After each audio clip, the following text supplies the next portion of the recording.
Want me to just stay here? We ready to go? Or? Good morning. Welcome to the Commissioners' Work Session for July 17th. We'll start with the correctional facility. Morning, Commissioners. Good morning, Jack. This morning I'm seeking to get 3 items taken care of. First of all, ratify the purchase of a Mortise lever lockless cylinder from Taylor Security and Lock Craftmaster Hardware. It's for my kitchen. Purchase price is $708. This is not a budgeted item. Okay, sir. Secondly, approval of the Mobilecom annual radio support for services contract. This is at a cost of $2,708.48. This is a budgeted item. Okay. And lastly, ratify the purchase of a Dell desktop computer at the cost of $795.46. This is a replacement computer to be funded by the Break Fix IT Fund. Yeah, we're going to change the actual title. There actually isn't a break fix IT fund, so we're going to clarify it will have to come from another budget item. Okay. Okay, thank you. Thank you. Public safety? Morning, Greg. Good morning. Well, Greg, It's asking for a payment of $1,500 to MCM for their continued work on the hazard mitigation plan. Again, it's reimbursed by PEMA. And approving the purchase of a Honeywell guest tracking platform at a cost of $1,892. Our wireless funds will be used for that purchase. Any questions for Greg? nope. Thank you. All right, thanks, Maintenance. Watch this. Wow, yeah. What's this? Is rain? Head of Zach. I'm gonna go one Asking to minute. ratify approval to hire Shingle Decker Welding to make repairs to the timber guide rail on County Bridge 40 on Sugar Lake Road for $10,618.06. This will be paid for with liquid fuels money. This is the bridge that was struck by a vehicle or something? Yes. Okay. But the bridge is open. Yes. Yeah. But there's no, Just don't swerve much. I wanted to clarify that we checked into there's no responsibility on the person who struck the bridge. I haven't heard anything Okay. about that. Okay, No. thank you. Yep. Planning. Morning, Commissioners. Morning. Morning. First item, we are seeking a repayment for Vogue Heating and Cooling in the amount of $1,280. This is for construction workforce industry. Okay, The second is we're asking for paying an invoice from Michael Baker International for $3,353.37. This is for the comp plan project and it's paid for out of the grant that we've been using.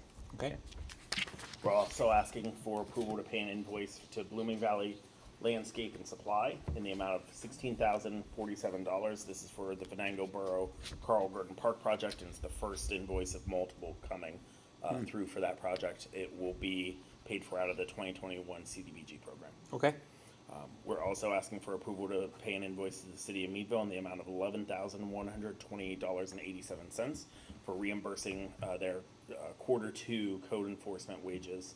This is paid for out of their CDBG funds from 2021. okay, Okay. We're seeking an approval for an invoice for Horizon Construction Company in the amount of $81,984.60 for the Knox and Kane Trail McKean County project.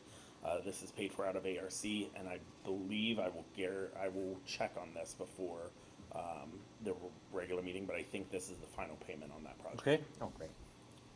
Actually, I'm sorry. The next one, between the, that's our invoice 3, so that'd be the last one. We're also though seeking invoice number 2 from them for the East Branch Trail project in the amount of $229,610.90, again paid for through ARC. okay, The next item, we're asking for approval of a parcel redevelopment agreement contingent upon all parties agreeing to the language between Crawford County Active Aging, Inc., Tyler M. Hudson of Hudson Company, and the Borough of Cambridge Springs for a redevelopment of a property in Cambridge Springs Borough at 110 Canfield Street. Okay, and the active aging has a government's board meeting today at 11:30, so we'll Yep. talk about this as well. So.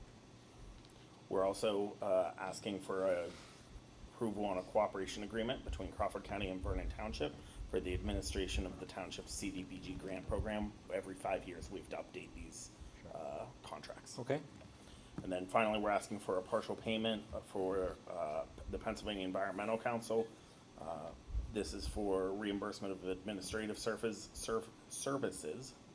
for $24,288.15.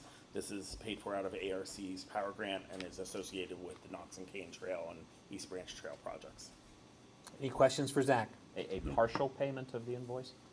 Yes, I'll double check that. I Okay. believe that the rest was not being funded by us. Oh, I understand, okay. Okay, thank you. Thank you. Thanks, Zach. Human Services. Good morning. Morning, Morning, Sue. Sue.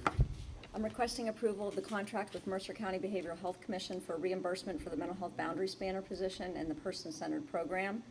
The boundary spanner assists in the coordination of services between the behavioral health system and the criminal justice system for individuals with a mental health diagnosis.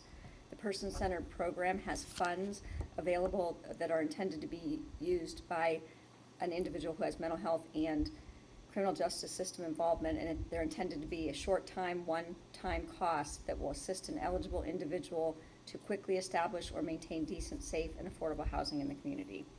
The contract is maxed at $183,384, which is the same as last year, and there's no cost to the county. Okay. Requesting approval of the application for Julie Willie to be appointed to the Crawford County Human Services Advisory Board. Ms. Willie has been a Crawford County resident for 39 years. She studied 3 years of sociology at Edinburgh University. She is currently a direct support professional at the ARC of Crawford County and is the mother of an individual with an intellectual disability. Okay. Requesting approval of the C3 amendment to the fiscal year 23-24 mental health contract with the Achievement Center of LECOM Health.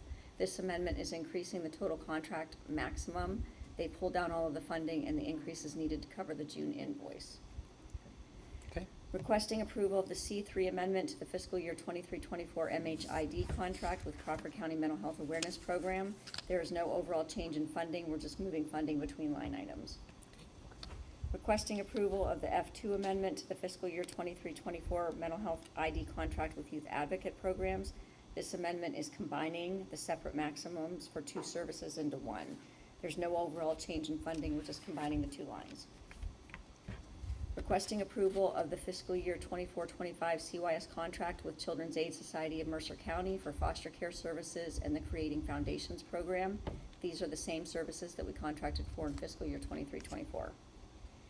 Requesting approval of the fiscal year 24-25 CYS contract with the Children's Home of Pittsburgh for foster care services. These are the same services that we contracted for in the prior year. Requesting approval of the fiscal year 24-25 CYS contract with vocational and psychological services for evaluations, bonding assessments, court testimony, and court deposition. These are the same services as the prior year contract. Requesting approval of the fiscal year 24-25 ID contract with Always on Our Own for independent monitoring for quality and quality assessment and improvement interviews. We have not contracted with this provider before. The per interview rate and the contract's maximum earnings amount are determined by the IM4Q allocation provided by Temple University in October of 2023. Requesting approval of the fiscal year 24-25 contract with eWalker Early Intervention Services for speech, physical and occupational therapies, special instruction, and service plan teaming. eWalker Early Intervention Services is a new service provider, and the rates are set by the state. Requesting approval of the fiscal year 24-25 professional contract with United Way of Western Crawford County for management of the Vision Program and the Forensic Person-Centered Contingency Funds and administrative fees. The United Way of Western Crawford County is the fiscal oversight for these 2 programs. And lastly, same rates as prior year contracts under CYSJP.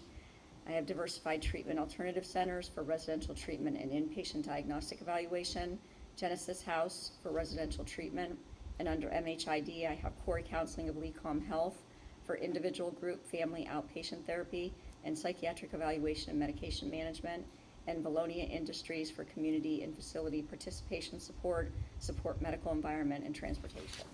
Any questions for Sue? Thank you, Susan. Thank you. Finance, Good morning. good morning. Morning. For your approval, I have the following invoices. The first is to Spets Energy Services. It's invoice number 073924. It's our third quarter energy procurement service in the amount of $1,714. The second is to HSBG EI. It's the fiscal year 2023-24 quarter three match in the amount of $62,060.86. And the third is to Penn State Extension. It's their third quarter 2024 budgeted appropriation in the amount of $72,500. Okay. HR? Good morning, Commissioners. Good morning, Brittany. I'm requesting to have approval for the first and second quarterly payments with Pension Technology Group. The invoice is number 3485 in the amount of $10,000. This is a budgeted item. Any questions? Thank you. GIS? Morning, Janet. Hi, Janet. Okay, requesting approval for the invoice for the GIS consultation fees from Civic Vanguard in the amount of $2,940. Questions for Janet? Everything else going okay? You and Dave hanging in there? Good. Thank you for all you're doing. Appreciate it. Voters? Requesting to approve Jesselyn McFarland, Heather DuPont, and Gina Chatfield to attend the elections conference August 12th through the 16th in State College in the amount of $2,165.04. Okay. Commissioners? Ratify Gene Chatfield and Christopher Seeley to attend the Fall CCAP conference August 4th through the 7th in Gettysburg in the amount of $1,302.98. Okay. Ratify the Common Roots resolution for the transfer of furniture from the old QLC. Hold 1 second. Chris, would you just make a brief explanation? Sure. So in conjunction with the opening of the Chris Bell Furniture Closet on Liberty Street, there was a good deal of surplus furniture that was not being used stored at the old QLC. This would be things like dressers and bedside tables, lamps, chairs, some sofas, and that sort of thing. It was that or the burn pile or the dumpster. So we decided let's do something good with this material. We had representatives from Common Roots came out and checked the viability of that furniture, and we were able to discharge quite a lengthy list, I think, of about between 80 and 90 items, if memory serves, to that effort. I don't think they're picking them up all at once, but they've had a huge influx of donations, and we were happy to be part of that. And Keith, it just occurs through resolution by the county to another entity, correct? That's how we handle it. Note that these were items left over that didn't sell at the auction. Correct. That was Correct. held out Through an there. auction. So, yeah. Yeah. Pretty much. Yeah. Okay. Go ahead. I have an Act 14 notification from SE Technologies for a GP11 permit for testing, repair, rehabilitation, or replacement of water obstruction and encroachments at the Vitro Utility Crossing in Greenwood Township. Okay. Okay. The next upcoming event is the full session on July 4th. The next work session is August 7th. Any public comment? Commissioner comments, Commissioner Seeley. No, just again to reiterate, we were fortunate enough to attend the opening of the furniture closet on Liberty Street a couple days ago, and I know I can't speak for the guys, but I think that we were all pretty well astonished and appreciative of that kind of effort, and it's a great community asset. It's great to see it come back and in very capable hands of stewardship. Commissioner Shell. I was actually going to bring up the same subject, so. All right, well. Commissioner Seeley pretty much said it all. Okay, I just wanted to bring up just a quick discussion on mental health. We had a meeting yesterday, and then we're going to have a follow-up meeting with Human Services, with the hospital. I appreciate them taking the time yesterday afternoon, but there's obviously a mental health issue that we're dealing with. It goes from the jail all the way through to Human Services and even into the nursing homes, nursing facilities, and the hospital. And so they all sat down yesterday and decided it's good to have some type of a meeting to work on improving the system, not only in Titusville, but in other parts of the county. And so we'll be giving some updates here in the future about that, but I'm happy that all the entities took the time to meet for about 2 hours yesterday to discuss it, and we're going to talk about it more today. So with that being said, if not any other business, we will see you next week. Thank you.